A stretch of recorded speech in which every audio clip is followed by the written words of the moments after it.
Hello students, welcome to तगड़े classes commerce. आज 11th class में हम नेक्स्ट टॉपिक स्टार्ट करेंगे, वो है बेसिक अकाउंटिंग टर्म्स। तो जैसा कि हमने समझा था कि ये जो अकाउंटेंसी है ये हमारी लैंग्वेज है बिजनेस की। तो आज इस लैंग्वेज की जो बेसिक वोकैबुलरी है उसको हम डिस्कस करेंगे।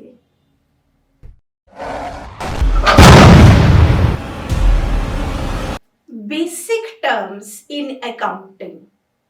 अकाउंटिंग लैंग्वेज को सीखने के लिए हमें थोड़ा सा वोकैबुलरी पे काम करना पड़ेगा और इस वोकैबुलरी में हमारे अलग अलग वर्ड्स आएंगे जिनका मीनिंग और उनके बारे में डिटेल में स्टडी करेंगे, ताकि जब हम अकाउंटिंग को न्यूमेरिकली कंसेप्ट्स में सॉल्व करें या फिर जो थ्योरेटिकल कंसेप्ट्स है उसमें समझें तो हमें इन वर्ड्स के बारे में प्रॉपर पता हो।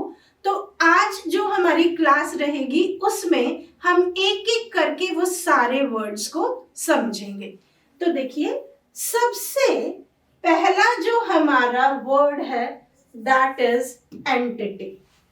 ये जो एंटिटी वर्ड आया है, ये वर्ड आया है एग्जिस्टेंस से, और यहाँ पे जो एग्जिस्टेंस है वो किसका है? आपका एक इकोनॉमिक यूनिट का। इकोनॉमिक यूनिट का मीनिंग क्या हो गया? एक ऐसा सेटअप जो आपको हेल्प करता है टू अर्न मनी, या मैं ये कहूं कि जिसकी जो ट्रांजैक्शंस हैं या जिसकी एक्टिविटीज या ऑपरेशंस आपके रिलेटेड होते हैं मनी से। एक इकोनॉमिक यूनिट को, एक ऐसी एंटिटी को, एक ऐसे सेटअप को जहां पे आपके जो भी ऑपरेशंस होंगे उन ऑपरेशंस से जो रिजल्ट होगा, यहाँ ऑपरेशंस का मतलब है एक्टिविटीज, जो टास्क वहां पे किए जाएंगे, उन टास्क में आपका जो पैसा है वो इन्वॉल्व होगा। अब ये जो एंटिटी होती है हम इसको दो पार्ट में समझते हैं। एक होती है हमारी बिजनेस एंटिटी और एक होती है नॉन बिजनेस एंटिटी। मतलब दोनों ही एंटिटी इकोनॉमिक यूनिट है, दोनों में ही पैसे का लेन देन है, लेकिन बिजनेस जो एंटिटी होती है वहां पे पैसे का लेन देन मेनली प्रॉफिट अर्न करने के लिए किया जाता है। जैसे लिखा हुआ है, business entity means an economic unit which earns income by selling goods और प्रोवाइडिंग सर्विसेज। एग्जाम्पल दे दिया रिलायंस और सोनी।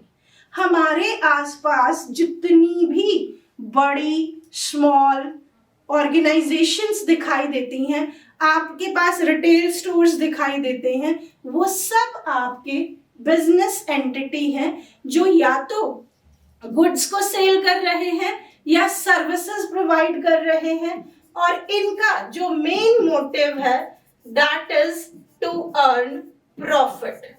आपको प्रॉफिट अर्न करना है, आप अपनी एक्टिविटीज, अपने ऑपरेशंस इसीलिए कर रहे हैं, गुड्स को प्रोड्यूस कर रहे हैं, गुड्स को ट्रेड कर रहे हैं, सर्विसेज को सेल आउट कर रहे हैं, ये सब हमारा आएगा बिजनेस एंटिटी में। नॉन बिजनेस एंटिटी भी सेटअप की जाती है, वहां पे भी जो पैसा है उसका लेन देन होता है, लेकिन वहां पे जो मेन मोटिव होता है that is not to earn profit. वहां पे आप अपने मेंबर्स को या जो भी उससे रिलेटेड पर्सन है उन पर्सन को सर्विसेज देते हैं। जैसे यहाँ पे एक बार समझते हैं कि भाई non business entity is formed to provide services to its members और टू द सोसाइटी। मतलब हमारे आसपास ऐसी ऑर्गेनाइजेशंस जो या तो मेंबर्स को कोई बेनिफिट प्रोवाइड कर रही है या सोसाइटी को। एग्जाम्पल देखिए यहाँ पे क्या क्या है हमारे, क्लब्स हो गए, चैरिटेबल हॉस्पिटल्स हो गए, चैरिटेबल स्कूल्स हो जाएंगे, ट्रस्ट हो जाएंगे, इस तरह की जो ऑर्गेनाइजेशंस होती हैं जहां पैसे का लेन देन तो है लेकिन मेन मोटिव प्रॉफिट अर्न करना नहीं है, बल्कि या तो मेंबर्स को या फिर आप जो भी वहां आसपास की सोसाइटी है उस सोसाइटी में रहने वाले जो लोग हैं उनको अपनी सर्विसेज देते हैं। तो एंटिटी का मीनिंग क्लियर हो गया। ये इकोनॉमिक यूनिट है, इसमें पैसे का लेन देन होगा। अगर उस पैसे के लेन देन के पीछे मेन मोटिव प्रॉफिट अर्न करना होता है तो हम उसे बिजनेस एंटिटी बोल देते हैं, और अगर वो अपने मेंबर्स को हेल्प करने के लिए बनाई जाती है तो हम उसको नॉन बिजनेस एंटिटी बोल देते हैं। नॉन बिजनेस एंटिटी आप अपने आसपास भी देख सकते हैं, जैसे जहां पे आप रहते हैं वहां रेजिडेंशियल वेलफेयर सोसाइटीज बनी हुई होती हैं। अगर आपके आसपास कोई स्पोर्ट्स क्लब है तो वो भी हमारा किसके अंदर आएगा, that will also come in the non business entity. तो एंटिटी क्लियर हो गया। अब जो नेक्स्ट हमारा वर्ड है दैट इज बिजनेस ट्रांजैक्शन।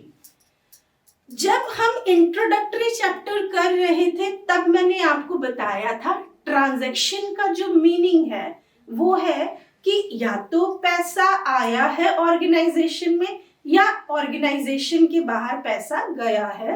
मतलब हम अगर सिंपल वर्ड्स में बोलें तो ऐसी एक्टिविटीज, ऐसे इवेंट्स जो आपकी ऑर्गेनाइजेशन की फाइनेंशियल पोजीशन को अफेक्ट करते हैं उन्हें हम बोलते हैं बिजनेस ट्रांजैक्शन। मतलब आपकी जो भी बिजनेस ऑर्गेनाइजेशन है, जो आपने एक एंटिटी सेटअप की है, वहां पे जब मनी का फ्लो होता है तो उस फ्लो का जो रीजन होता है वो ट्रांजैक्शंस होती हैं। एक एक करके ये पॉइंट्स पढ़ते हैं और इनको समझते हैं। बिजनेस ट्रांजैक्शंस उन सारे इवेंट्स को इन्वॉल्व करता है जिन इवेंट्स की वजह से आपको वैल्यू एक्सचेंज मिलता है। मतलब जो भी दो एंटिटी, जो भी दो बिजनेस ऑर्गेनाइजेशंस होती हैं उनके बीच में जो एक्सचेंज होगा उसे हम बोलेंगे ट्रांजैक्शन। जैसे अगर बिजनेस ऑर्गेनाइजेशन गुड सेल कर रही है अपने कस्टमर को, तो एक एंटिटी जो है वो सेल कर रही है और दूसरा पर्सन उसे परचेज कर रहा है, तो वहां पे गुड्स के साथ साथ वैल्यू का भी एक्सचेंज होगा और आपका जो अफेक्ट होगा वो होगा इसकी जो भी एंटिटी है उसकी फाइनेंशियल पोजीशन पे। यहाँ पे ये इकोनॉमिक एक्टिविटी है, ठीक है, और ये बिजनेस की फाइनेंशियल पोजीशन को चेंज करती है। चेंज का मीनिंग क्या है, अगर इनकम होगी तो फाइनेंसेस ऐड हो जाएंगे, और बाय चांस अगर एक्सपेंसेस हो रहे हैं तो जो हमारे फाइनेंशियल सोर्सेज हैं वो आपके माइनस हो जाएंगे, वो आपके कम हो जाएंगे। It results in a change in the value of, जो ट्रांजैक्शंस हैं वो आपकी तीन चीजों की वैल्यू में इफेक्ट डालेंगी। मतलब किसी न किसी एक चीज को अफेक्ट करेंगी, असेट को, लायबिलिटी को या फिर कैपिटल को। जैसे अगर हम ये बोलते हैं कि हमने अपने बिजनेस के लिए फर्नीचर परचेज किया, तो जो फर्नीचर आया है वो बिजनेस की असेट्स में आएगा और इसके साथ साथ हम इसके बदले में क्या पे करेंगे, कैश पे करेंगे, तो इसका अफेक्ट आ रहा है असेट्स पे। जब कैपिटल इंट्रोड्यूस होती है या लोन वगैरह लेते हैं तो उस केस में भी लायबिलिटीज जो है वो बढ़ जाएंगी और साथ के साथ हमारे पास कुछ कैश या बैंक में अमाउंट भी आ जाएगा। इसके एग्जाम्पल्स फर्नीचर परचेज हम ऑलरेडी डिस्कस कर चुके हैं। अगर आपने क्रेडिटर को कोई पेमेंट कर दी, मतलब जिन लोगों से हमने उधार में सामान खरीदा हुआ था उनको हमने पेमेंट कर दी, हमने कोई हमारे जो ड्यू डेट थी एक्सपेंसेस के वो पे कर दिए, ये सब चीजें हमारी ट्रांजैक्शंस में आती हैं। मतलब जहां पे पैसा हमारे बिजनेस का अफेक्ट होता है।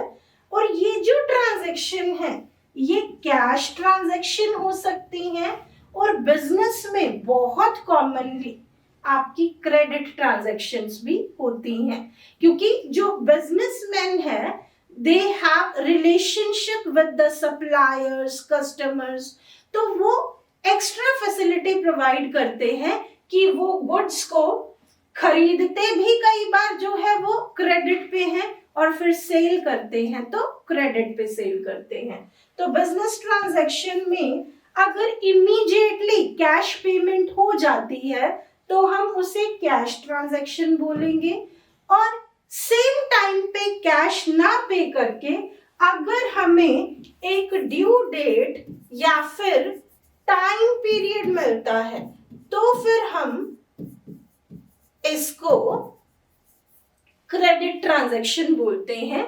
जैसे आपने अपने सप्लायर से गुड्स खरीदी, उन्होंने क्रेडिट टाइम पीरियड अलाउ किया कि आप 30 डेज में, 45 डेज में अमाउंट पे कर सकते हैं, तो गुड्स सेम डे आ गई, लेकिन उसके बदले में जो कैश जाएगा वो आपका एक टाइम पीरियड के बाद जाएगा। तो ट्रांजैक्शंस काफी इंपॉर्टेंट है, क्योंकि अकाउंट्स में हम इन्हीं ट्रांजैक्शंस को जो है वो आगे नोट डाउन करते हैं, इन्हीं ट्रांजैक्शंस की रिकॉर्डिंग होती है। तो नेक्स्ट वर्ड देखते हैं हमारा, नेक्स्ट है इवेंट। ये जो इवेंट है ये बहुत क्लोजली रिलेटेड होता है हमारा ट्रांजैक्शन से। मतलब जो ट्रांजैक्शन का रिजल्ट है उसे हम क्या बोलेंगे, इवेंट।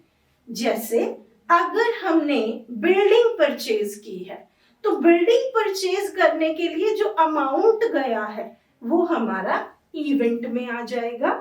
या फिर जब कई बार कॉम्बिनेशन ऑफ एक्टिविटीज होता है, मतलब आप रॉ मटेरियल परचेज कर रहे हो, उस पे प्रोसेसिंग करके उस पे वेजेस वगैरह पे करके आप उसको फिनिश गुड्स में कन्वर्ट कर रहे हो और फिर आप उसको सेल कर रहे हैं, तो सेल से जो प्रॉफिट मिलेगा या सेल से जो रेवेन्यू अमाउंट, जो इनकम होगा, वो हमारा होगा इवेंट। मतलब जो भी हमारी ट्रांजैक्शन है उस ट्रांजैक्शन के रिजल्ट को हम इवेंट प्रोनाउंस करते हैं। नेक्स्ट है आपका अकाउंट। ये काफी इंपॉर्टेंट है क्योंकि हमारी अकाउंटिंग में अकाउंट्स मेंटेन हो रहे होते हैं। ये जो अकाउंट्स होते हैं, ये इंट्रोडक्टरी पार्ट में भी मैंने आपको बताया था कि लेजर से रिलेटेड होते हैं। मतलब एक जो ग्रुप ऑफ अकाउंट्स होता है उसे हम बोलते हैं लेजर। पहले ये देखते हैं कि एग्जैक्टली अकाउंट क्या है। जब आप सिमिलर नेचर की ट्रांजैक्शंस को एक प्लेस पे शो करते हैं तो उसे हम बोलते हैं अकाउंट।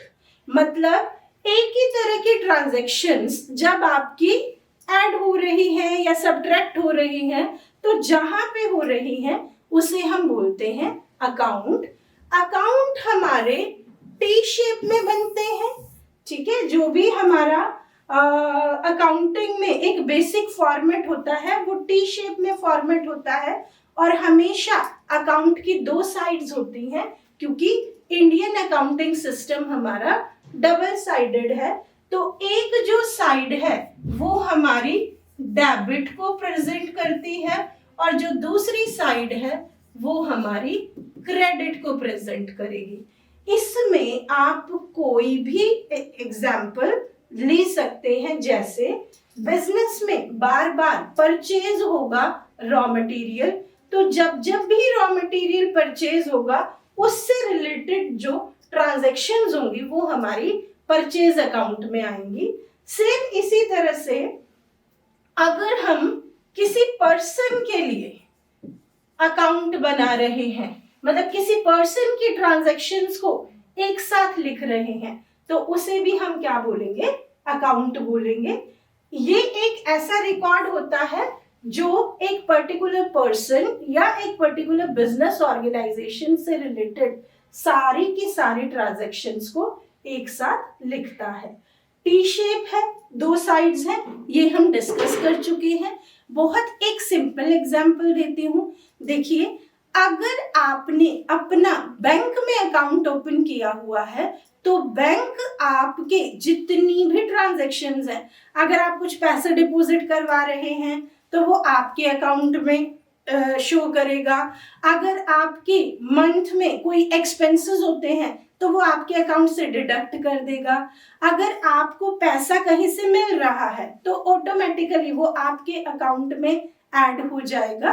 तो इसी तरह से बिजनेस में भी जितनी भी एक्टिविटीज हैं, जितने भी लोग हैं, उनके लिए अकाउंट मेंटेन होते हैं।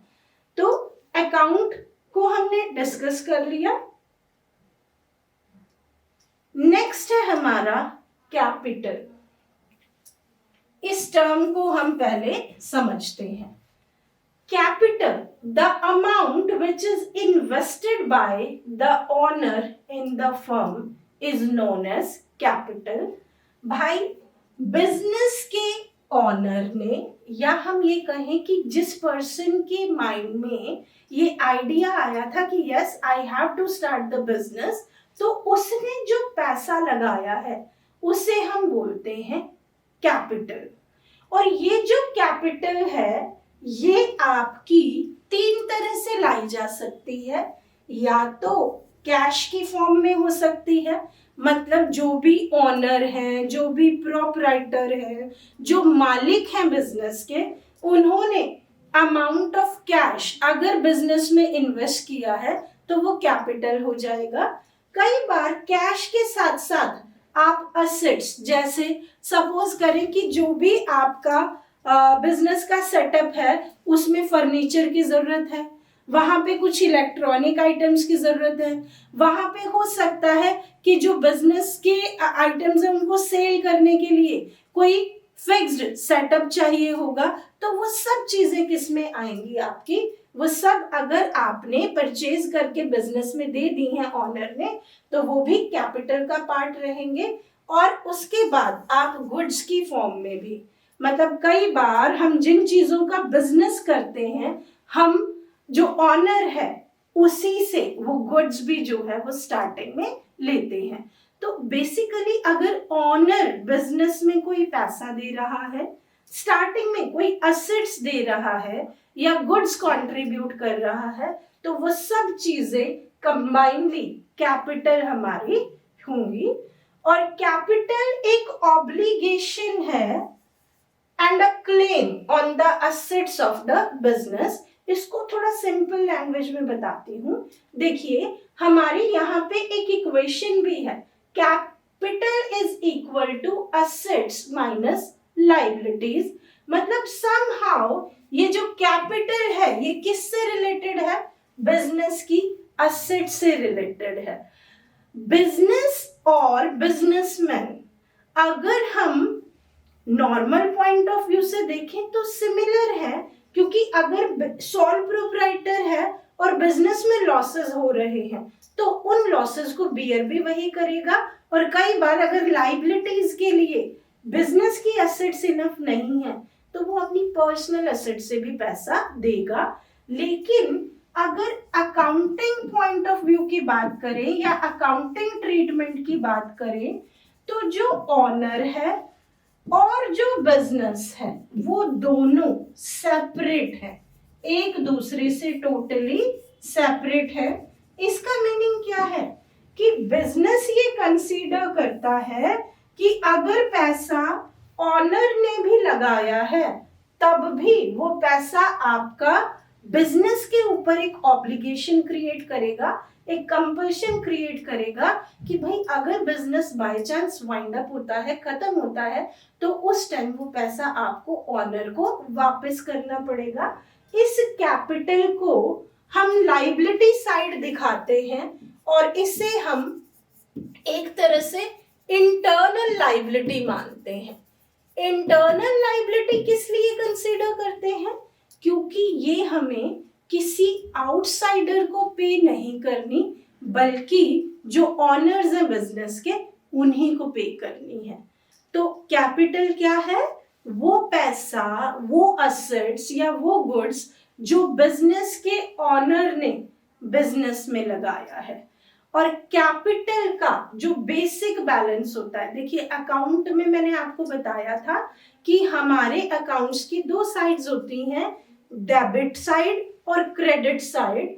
तो जितने भी अकाउंट्स बनते हैं उन अकाउंट्स के कुछ बेसिक बैलेंसेस होते हैं, मतलब उनके नेचर के अकॉर्डिंग उनका या तो डेबिट बैलेंस ही होता है या क्रेडिट बैलेंस होता है।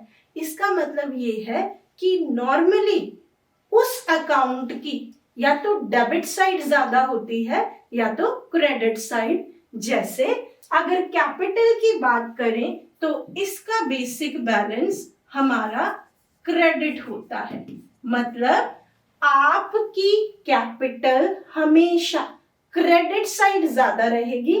कैपिटल अकाउंट का जो क्रेडिट साइड है वो हमेशा पॉजिटिव रहेगा और ये बिजनेस के ऊपर एक इंटरनल लायबिलिटी क्रिएट करता है।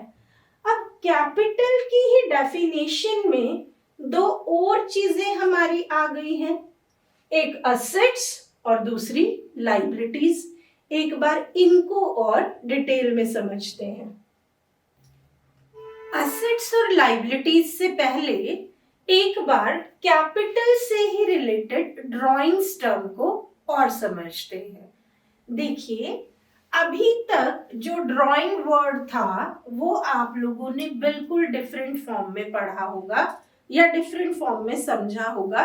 नॉर्मली जो पेंटिंग्स आर्टिस्टिक वर्क जो होता है उसे हम ड्राइंग कहते हैं, लेकिन यहाँ पे ये जो वर्ड ड्राइंग्स बना है ये बना है हमारा ड्रॉ से। दैट मीन्स विड्रॉल, पैसा निकालना। जब आप जो भी प्रोप्राइटर है वो कैपिटल इन्वेस्ट कर रहा है बिजनेस में, कई बार कैपिटल इन्वेस्ट करने के बाद जो प्रॉफिट मिलेगा वो कब मिलेगा? By the end of the year. लेकिन जो ऑनर है बिजनेस का उसको अपने पर्सनल एक्सपेंसेस के लिए जरूरत होती है कुछ अमाउंट की, और इन पर्सनल एक्सपेंसेस को हम क्या बोलते हैं? ड्रॉइंग्स।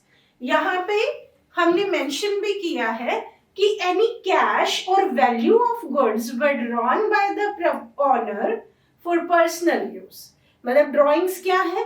अगर हमारा ऑनर पर्सनल यूज के लिए बिजनेस से कोई अमाउंट विड्रॉल कर रहा है।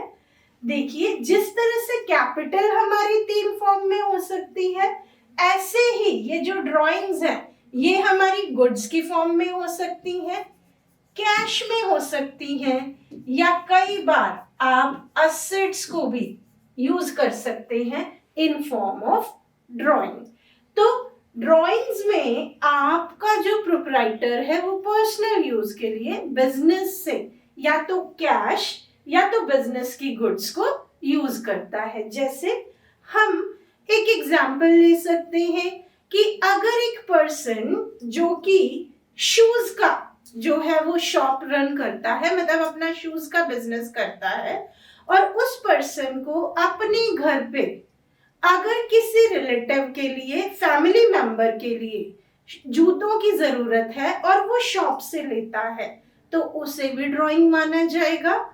अगर उसी ऑनर ने अपनी लाइफ इंश्योरेंस के लिए प्रीमियम का अमाउंट, लाइफ इंश्योरेंस के लिए जो प्रीमियम का अमाउंट है उसके लिए पैसा विड्रॉल कर लिया तो वो भी हमारा ड्राइंग्स माना जाएगा। जो ड्राइंग्स हैं ये हमारी प्राइवेट पेमेंट होती है। Private payment in the sense कि जो ऑनर है, जो बिजनेस का प्रोप्राइटर है, उसको ये पेमेंट की गई है, किसी आउटसाइडर को नहीं की गई। और ये हमारे कैपिटल के अमाउंट को रिड्यूस कर देता है। यही रीजन है कि जब हम बैलेंस शीट में लायबिलिटीज साइड कैपिटल को शो करते हैं तो यहां से ड्राइंग्स को माइनस कर देते हैं या डिडक्ट कर देते हैं। हम ये कहते हैं कि जो टोटल कैपिटल लगी है, अगर उसमें से कुछ पैसा पर्सनल यूज के लिए विड्रॉल कर लिया गया है तो उसे कैपिटल के अमाउंट से माइनस कर दिया जाएगा। अब नेक्स्ट चलते हैं हमारी असेट्स पे। तो असेट्स का जो फॉर्मूला है वो फॉर्मूला हमारा बिल्कुल फ्रेम हुआ है हमारे कैपिटल वाले फॉर्मूला से ही। ठीक है, हमने असेट्स को अब जो है वो लेफ्ट हैंड साइड पे लिखा और कैपिटल को और लाइबिलिटीज को दोनों को ऐड कर देंगे तो वो हमारा होगा इक्वल टू असेट्स। अब समझते हैं कि असेट है क्या चीज। अगर हम बात करें बहुत सिंपल से वर्ड्स में, तो जो जो चीजें बिजनेस में लॉन्ग टर्म तक रहेंगी और बिजनेस को कोई ना कोई बेनिफिट प्रोवाइड करेंगी उन्हें हम असेट्स का नाम देते हैं। असेट्स एक डेफिनेशन छोटी सी यहाँ मेंशन की गई है। Assets are future economic benefit the right of which are own or controlled by the organisation or individual. Individual का मीनिंग यहाँ पे ऑनर से है कि भाई अगर एक पर्सन है जो सिंगल ऑनर है, उसने को अपने इकोनॉमिक बेनिफिट के लिए, बिजनेस के इकोनॉमिक बेनिफिट के लिए जो कि फ्यूचर में बहुत सारे बेनिफिट्स आपको प्रोवाइड करेंगे, उन्होंने असेट्स को खरीदा और इन असेट्स को कंट्रोल कौन करता है, मतलब परचेज करना है, सेल करना है, ये डिसीजन कौन लेगा, या तो ऑर्गेनाइजेशन या फिर honour. Assets are economic resources of an enterprise that can be usefully expressed in the monetary terms. Business में जो भी बिलोंगिंग्स होती हैं, जो भी आपकी बिजनेस से रिलेटेड थिंग्स होती हैं जो बिजनेस में लॉन्ग टर्म तक स्टे करेंगी और बेनिफिट प्रोवाइड करेंगी in terms of money, economic benefit देंगी, उन्हें हम असेट्स कहेंगे। असेट्स के बहुत सारे एग्जाम्पल्स होते हैं, जैसे फर्नीचर हो गया, जिस बिल्डिंग में बिजनेस रन कर रहा है वो बिल्डिंग हो गई। अगर मैन्युफैक्चरिंग कंसर्न है तो वहां पे कोई ना कोई प्लांट सेटअप किया हुआ होगा। आपके पास बहुत सारे इलेक्ट्रॉनिक आइटम हो सकते हैं, बिजनेस के अंदर कोई व्हीकल यूज किए जा सकते हैं। तो जितनी भी चीजें लॉन्ग टर्म के लिए यूज होंगी और जिनका पर्पस बिजनेस में लॉन्ग टर्म तक रख के उनको यूटिलाइज करना होता है, रीसेल करना नहीं होता, उन सबको हम असेट्स की कैटेगरी में रखते हैं। यहाँ पे मेंशन भी है, दीज आर द बिलोंगिंग्स और property of a business enterprise, कि भाई इन पे जो ऑनरशिप है, जो राइट्स हैं, वो किसके हैं, आपके बिजनेस के ऑनर के, और इनको बिजनेस में ही बेनिफिट्स के पर्पस के लिए यूज किया जाएगा। Items of value used by the business in its operations.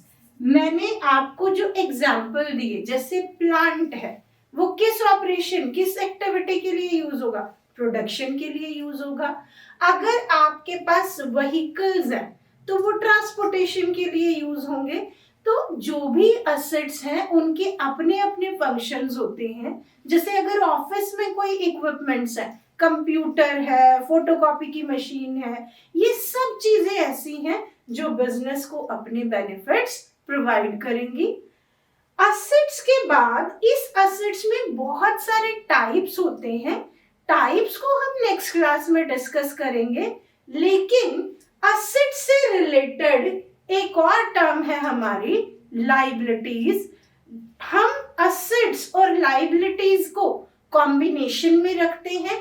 एक सक्सेसफुल बिजनेसमैन हमेशा इनमें एक बैलेंस रखता है ताकि बिजनेस की जो असेट्स हैं वो आपके बिजनेस की पोजीशन को, फाइनेंशियल पोजीशन को स्ट्रॉन्ग करती रहें, और जो भी लाइबिलिटीज हैं उनको टाइमली पे करते रहें। तो एक बार लाइबिलिटीज का मीनिंग और देख लेते हैं। लाइबिलिटीज बिल्कुल एक और हम इसके लिए वर्ड यूज करते हैं, दैट इज ऑब्लिगेशन। ऑब्लिगेशन का मीनिंग क्या हो गया कि भाई ये अमाउंट आपके ऊपर एक ऑब्लिगेशन, एक मैंडेटरी प्रेशर क्रिएट करता है कि आपको फ्यूचर में किसी आउटसाइडर को पैसा देना है। बिजनेस में आपने या तो उनसे गुड्स वगैरह खरीदी हैं, या फिर आपने कुछ अमाउंट लिया है, या फिर अगर मैं इसको बहुत नॉर्मल वर्ड्स में आपको बताऊं तो लाइबिलिटीज वो ट्रांजैक्शंस होती हैं जो बिजनेस में फ्यूचर में एक्सपेंसेस से रिलेटेड है, मतलब आपको उन्हें पे करने के लिए एक्सपेंसेस करने पड़ेंगे। असेट्स बेनिफिट प्रोवाइड कर रही थी, लाइबिलिटीज आपके ऊपर एक ऑब्लिगेशन क्रिएट करेंगी। तो एक बार यहाँ पे हम पढ़ते हैं, it refers the amount which a firm is liable to pay outsiders. अब ये आउटसाइडर्स बहुत सारे लोग हो सकते हैं, वो सप्लायर्स हो सकते हैं जिन्होंने बिजनेस में अपनी जो गुड्स है वो उधार में आपको बेची है। इसमें वो पर्सन हो सकते हैं, वो ऑर्गेनाइजेशन हो सकती है, बैंक हो सकते हैं, फाइनेंशियल इंस्टीट्यूशंस हो सकते हैं जिन्होंने आपको कोई भी अमाउंट जो है वो लोन पे दिया है। अच्छा, और इन लाइबिलिटीज का जो एक टाइम पीरियड होता है, या मैं ये कहूं कि जो वो पेमेंट होती है, उस पेमेंट की हमेशा एक फिक्स्ड डेट होती है, एक ड्यू डेट होती है। आपको उस डेट पे या उस डेट से पहले इस अमाउंट को पे करना होता है। नेक्स्ट लाइन में यही चीजें मेंशन है कि लाइबिलिटीज आर द ऑब्लिगेशन और debts that an enterprise has to pay at some time in future। और ये टाइम पीरियड मैंने आपको बताया कि फिक्स होता है। जैसे अगर हमने परचेज की है गुड्स किसी से क्रेडिट पे, तो वो हमारे लिए लाइबिलिटी हो गई कि भाई हम 30 डेज के बाद या फिर 45 डेज के बाद उस अमाउंट को पे करेंगे। और ये जो लाइबिलिटीज हैं इनका टाइमली पे करना बहुत जरूरी है, क्योंकि ये हमारे बिजनेस की क्रेडिट वर्दीनेस को बढ़ाता है अगर हम लाइबिलिटीज को टाइमली पे करते हैं। It represent creditors claim on the firm's asset. Both small and big businesses find it necessary to borrow money at one time or the other end to purchase the goods on credit. तो मैंने आपसे discuss भी किया है कि दो main हमारी जो लाइबिलिटीज जिस रीजन की वजह से क्रिएट होती हैं, पहला है अगर हम गुड्स खरीद रहे हैं क्रेडिट पे, और दूसरा है अगर हम मनी बोरो कर रहे हैं। हम अपनी जर्नल लाइफ में अपनी इनकम से ही जो है वो वर्क करना पसंद करते हैं, लेकिन जो बिजनेस ऑर्गेनाइजेशन होती है वहां पे अगर आपको अपने बिजनेस को स्मूथली रन करना है, अगर आपको अपने बिजनेस को एक्सपैंड करना है, तो फंड्स की जरूरत पड़ेगी। और ये एक बहुत कॉमन प्रैक्टिस होती है कि वो जो फंड्स हैं वो आप बैंक से, फाइनेंशियल इंस्टीट्यूशन से या किसी लेंडर से ले सकते हैं। तो कुछ बेसिक टर्म्स को हमने आज डिस्कस कर लिया है।